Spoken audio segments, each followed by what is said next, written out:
எங்க கட்சியா நீ அழிக்க பாக்குற? ஏப்பா 98ல ஊர் ஊரா தாமரை சின்னம் இருக்குதுன்னு காட்டுதே அண்ணா திமுக தான். தாமரை சின்னம்னா எந்த கட்சிக்குனே தெரியாது இருந்த காலம். அப்ப அம்மா நாடாளுமன்றத்தில் கூட்டணி வச்சாங்க பாரதிய ஜனதாவோட.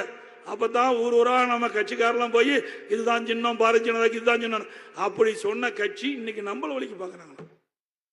ஆக நீங்க எல்லாம் அப்பாயின்மெண்ட் ஆனவங்க. ஏன்னா மத்தியில் இருக்கிறவங்களுக்கு அப்பாயின்மெண்ட் பண்ணாதான் உங்க கட்சி நீங்க தலைவராக இருப்பீங்க. ஏன்னா எப்ப வேணாலும் உங்க தலைவர் மாத்தலாம்.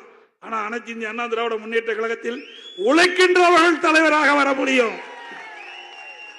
நான் ஒரு கிளை செயலாளராக இருந்தேன். ஒன்றிய பொறுப்பு, மாவட்ட பொறுப்பு, மாநில பொறுப்பு, எம்எல்ஏ, எம்பி, மந்திரி, பிறகுதான் முதலமைச்சரானேன். ஆனா இங்கே உழைத்தால் ஏற்றம் பெறும். அங்கே டெல்லியில நினைச்சா தலைவராகலாம்.